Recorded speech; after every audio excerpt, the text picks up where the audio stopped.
Attention mga SSS pensioners, gawin ninyo ito bago matapos ang October 31, huwag nang lalagpas dapat. Ano nga ba ito?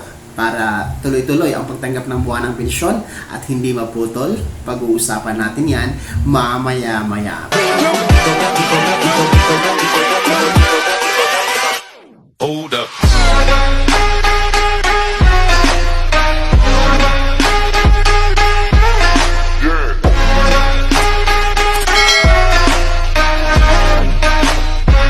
Hello mga ka-vlogs! Welcome dito sa aking YouTube channel. Magandang araw po sa lahat ng mga manonood. Saan po kayong dakos sa mundo? Kumusta kayo mga ka-vlogs? Well mga SSS pensioners, dapat nyo itong gawin bago matapos ang October 31. Dapat inyong seryosohin ang bagay na ito para hindi maputol ang inyong buwan ng pensyon kay SSS pagsapit ng buwan ng Nobyembre. Ano nga ba ito? Mamaya-maya pag-uusapan natin. Pero bago ang lahat, kung bago ka pa lang dito sa aking YouTube channel o di kaya hindi ka pa nakasubscribe, i-click nyo muna ang ating subscribe button na nasa baba. Huwag nyo kalimutan na pindutin ang ating notification bell para naman updated kayo sa lahat ng mga videos na i-upload ko.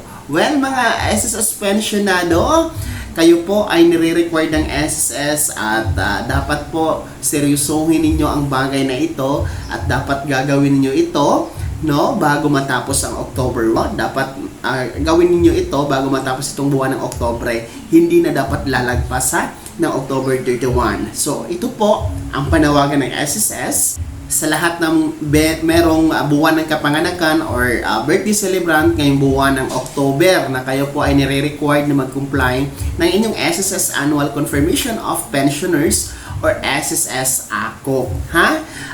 Ayon po kasi yan sa SSS Circular 2023-013 na nire-required po ang merong edad 80 years old pataas dito ka man sa Pilipinas o nasa abroad, basta 80 years old pataas na SSS pensionado na mag-comply po ng inyong SSS ACO para tuloy-tuloy ang pagtanggap ng buwan ng pensyon sa SSS at hindi ito maputol temporary. So para po sa pag-comply ng inyong SSS ACO, pwede po kayong mag-walk-in, bumisita sa pinakamalapit na SSS branch na andyan sa inyong lugar at mag-fill up kayo ng ACO form dyan at isubmit nyo po sa counter to comply your SSS ACO.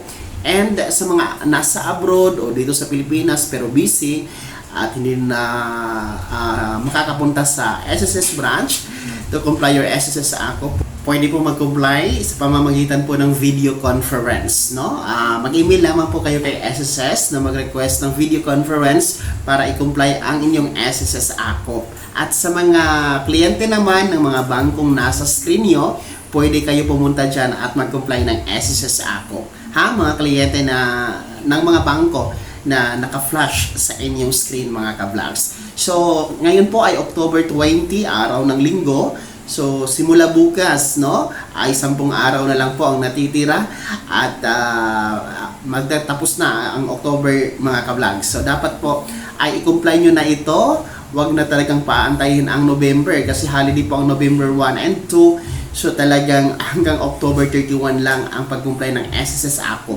Para po ito sa mga merong birth month o nagsiselebrate ng birthday ngayong buwan ng Oktubre, mga ka-vlogs, Comply nyo na inyong SSS ACO para tuloy-tuloy ang pagtanggap ng buwan ng pensyon sa SSS.